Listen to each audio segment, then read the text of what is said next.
Yang Maris Umali nyo, umasenso,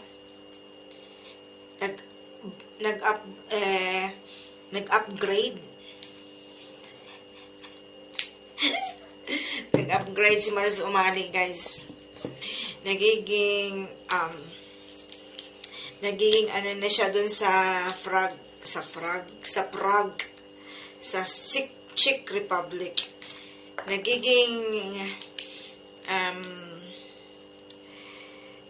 ano na siya dun sa mga taga-Prague para makuha lang talaga si Saldico. Di ba? Ang galing. Nagkaroon pa sila tuloy ng negotiator doon. At ang ginagawa talaga nitong mga mainstream media natin sa Pilipinas, no? Wala kasi mga paid kasi yan, mga prostitute, eh. No? Kahit na i-deny nila yan, pero maliwanag na nakikita naman natin, di ba? Kung ano talaga yung ginagawa nila.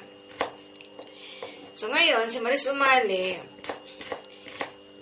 bakit kailangan pa niyang sabihin doon sa taga-Czech Republic na nagtatago si Kung Saldico sa loob ng ilang buwan sa ating gobyerno?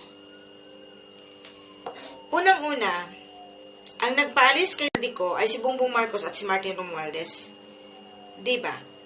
Ang Marcos administration ang nagpaalis kay Saldico at sinabing, "Diyan ka lang, huwag ka na munang umalis, kami nang bahala dito." Diba? Ginawa nilang full yung tao. Nung nakaramdam na si Saldico na nilaglag na siya, at lalong-lalo na yung sinabihan na, "Diyan ka lang, huwag kang magsalita. Pag nagsasalita ka, may mangyayari sa'yo na hindi maganda." So, banta yun. Detreat yun ni Martin Romualdez sa kanya. So, si Martin Romualdez ay isa sa mga mastermind sa mga corruption sa ating bansa. Hindi lang si Bongbong Marcos. It's normal. Romualdez, Marcos, guys. Yan yung may mga sakit na kleptomaniac family, di ba?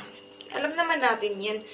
Pagdating sa Pilipinas, pagdating sa gobyerno, pag sila'y naandyan sa gobyerno, magnanakaw talaga. Kaya nga eh. So ngayon, si Maris Umali, nagiging negotiator doon sa Prague, at siya pa mismo yung nagsabi na, he's hiding how many months. Wow! Galing mo, girl. Ikaw na, Maris Umali. Wagas. Hayop.